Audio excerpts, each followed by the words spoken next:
ಎಲ್ಲ ಚರ್ಚೆ ಮಾಡ್ತಾ ಇದ್ದೇವೆ. ಮಾಡಿಕೊಂಡು ಎಲ್ಲ ಮಹಾನಗರ ಸಭೆ ಸದಸ್ಯರು ಎಲ್ಲ ಭಾರತೀಯ ಜನತಾ ಪಾರ್ಟಿಯಿಂದ ಇಲೆಕ್ಟ್ ಆಗಿದ್ದಾರೆ. ಎಲ್ಲರೂ ಸಿಂಬಲ್ ಮೇಲೆ ಇಲೆಕ್ಟ್ ಆಗಿದ್ದಾರೆ. ಎಲ್ಲರೂ ಒಂದು ಅಭಿಪ್ರಾಯ ತಗೊಂಡು ನಿರ್ಧಾರ ನೋಡಿ. ಇದು ಚರ್ಚೆ ನಡೀತಾ ಇದೆ, ಚರ್ಚೆ ಮಾಡ್ತೀವಿ ಸರ್. ಈಗ ಬೆಳಗಾವಿ ಗಡಿ ಜಿಲ್ಲೆ ಬೆಳಗಾವಿಯಲ್ಲಿ ಮರಾಠಿ ದಾಖಲೆಗಳನ್ನ ಕೊಡ್ತಿದ್ದಾರೆ. ಮರಾಠಿ ದಾಖಲೆಗಳ ಮರಾಠಿ ಭಾಷೆಯಲ್ಲಿ ದಾಖಲೆಗಳನ್ನ ಅಂದ್ರೆ ರೆವಿನ್ಯೂ ರೆಕಾರ್ಡ್ಸ್ ಯಾವುದೇ ಆಡಳಿತ ಭಾಷೆಯಲ್ಲಿ ಕೊಡಬೇಕಂತೇಳಿ 2013 ಆದೇಶ ಇದ್ರು ಅದನ್ನು ಉಲ್ಲಂಘನೆ ಮಾಡಿ ಕೊಡ್ತಿದ್ದಾರೆ. ಬಹುತೇಕ ಮರಾಠಿ ಭಾಷಿಕ ಪ್ರದೇಶದಲ್ಲಿ ಎಲ್ಲ ಪಾನಿ ಪತ್ರಗಳು ಮರಾಠಿ ಭಾಷೆಯಲ್ಲಿ ಬರೋದಲ್ಲಿ ಕೊಡ್ತಿದ್ದಾರೆ. ಅದ್ರ ಬಗ್ಗೆ ನಾನು ಡಿಸ್ಕಷನ್ ಮಾಡ್ತೀನಿ. ರೆವಿನ್ಯೂ ಅಧಿಕಾರಿಗಳು, ಜಿಲ್ಲಾಧಿಕಾರಿಗಳು ಜೊತೆ ಮುಖ್ಯಮಂತ್ರಿ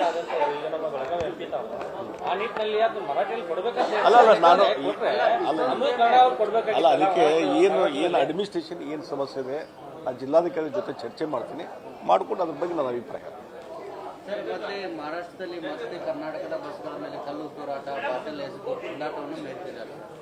ಅದಕ್ಕೆ ನೋಡ್ರಿ, ನಾವು ಒಂದೇ ಹೇಳೋದು, ನಾನು ಮೊನ್ನೆನೂ ಹೇಳಿದ್ದೀನಿ, ಯಾರು ಕಾನೂನು ಕೈ ತೆಗೆದುಕೊಳ್ತಾರೆ ನಿರ್ದಾಕ್ಷಿಣ್ಯವಾದಂಥ ಕಾಟಿನ ಕ್ರಮ ಕೈಗೊಳ್ಳಬೇಕು, ಅವ್ರಿಗೆ ಶಿಕ್ಷೆ ಕೊಡಬೇಕು, ಜೈಲಿಗೆ ಕಳಿಸ್ಬೇಕು. ಅವ್ರಿಗೆ ಯಾರು ಕಾನೂನು ಕ್ರಮ ಕೈಗೊಳ್ತಾರೆ, ಇದು ಒಂದು ಭಾಷೆ ಮತ್ತೊಂದು ಭಾಷೆಗೆ ಸಂಘರ್ಷ ಅನ್ನುವಂಥದ್ದು ಆಗಬಾರ್ದು.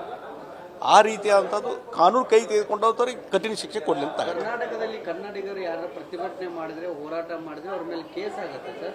ಮಹಾರಾಷ್ಟ್ರದಲ್ಲಿ ಯಾಕೆ ಆಗೋದಿಲ್ಲ ಅನ್ನುವಂಥ ಪ್ರಶ್ನೆ ಇಲ್ಲಿವರೆಗೂ. ಅದಕ್ಕೆ ಅಲ್ಲಿ ಸರ್ಕಾರದ ಮೇಲೆ ಒತ್ತಾಯ ಮಾಡಬೇಕು. ನಮ್ಮ ಮುಖ್ಯಮಂತ್ರಿಗಳು ಅಲ್ಲಿ ಮುಖ್ಯಮಂತ್ರಿಗಳ ಜೊತೆ ಮಾತಾಡಿ ಅಲ್ಲಿಯ ಹೋಮ್ ಮಿನಿಸ್ಟರ್ಗಳ ಜೊತೆ ಮಾತಾಡಿ ಕ್ರಮ ಕೈಗೊಳ್ಳೋಕೆ ಹೇಳಬೇಕಾಗ್ತದೆ. ಸರ್, ರಾಜ್ಯ ಬಿಜೆಪಿ ಏನು ಬಣ ರಾಜ್ಯಕ್ಕೆ ಇನ್ನೂ ನಿಲ್ಲುವ ಕಾಣ್ತಿಲ್ಲ ಸರ್. ಇವತ್ತಿಲ್ಲ ನಾಳೆ ಬಗೆಹರ್ತದೆ.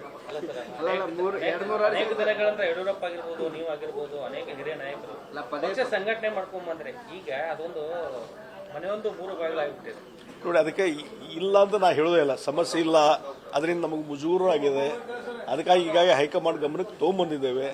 ಅವರು ಹೈಕಮಾಂಡು ಎಲ್ಲ ಗಮನಿಸ್ತಾ ಇದ್ದಾರೆ.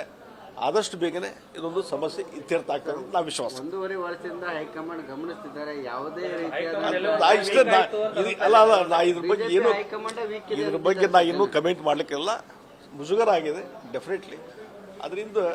ಇದರಿಂದ ಆದಷ್ಟು ಬೇಗನೆ ಹೈಕಮಾಂಡ್ ನಿರ್ಧಾರ ತೆಗೆದುಕೊಂತ ವಿಶ್ವಾಸ. ಸರ್, ತಾವೇನಾದ್ರೂ ಈ ಮಧ್ಯಸ್ಥಿಕೆ ಏನಾದ್ರು ವಹಿಸ್ತೀರಾ ಸರ್? ಈ ಬೆಳವಣಿಗೆಗಳನ್ನೆಲ್ಲ ಯಾರು ಮಧ್ಯಸ್ಥಿಕೆ ಹೈಕಮಾಂಡ್ ನಿರ್ಧಾರ ಮಾಡೋದು ಇರುವುದರಿಂದ ನಾವು ಮಧ್ಯಸ್ಥಿಕೆ ವಹಿಸೋ ಪ್ರಶ್ನೆನೇ ಬರೋದಿಲ್ಲ. ಇದ್ರ ಬಗ್ಗೆ ಮಧ್ಯಸ್ಥಿಕೆ ವಹಿಸುವಂತ ಪ್ರಶ್ನೆ ಅಲ್ಲ, ಹೈಕಮಾಂಡ್ ನಿರ್ಧಾರ ಮಾಡುವಂತದ್ದು ವಿಚಾರ ಇದು. ಅದು ಅವ್ರಿಗೆ ಬಿಟ್ಟದು. ಕಾರ್ಯಕರ್ತರಿಗೆ ಏನೋ ತೊಂದರೆ ಆದರೆ ಅದು ಸಂಘಟನೆಗೆ ಏನೋ ಅವ್ರಿಗೆ ಪೂರಕವಾಗಿ ಏನು ಕೆಲಸ ಮಾಡಬೇಕು ನಾವು ಮಾಡ್ತೀವಿ. ಕನ್ನಡಿಗರ ಮೆಚ್ಚಿನ ನಿಮ್ಮ ನ್ಯೂಸ್ 18 ಕನ್ನಡ ಈಗ ವಾಟ್ಸ್ಆಪ್ನಲ್ಲಿಯೂ ಲಭ್ಯ.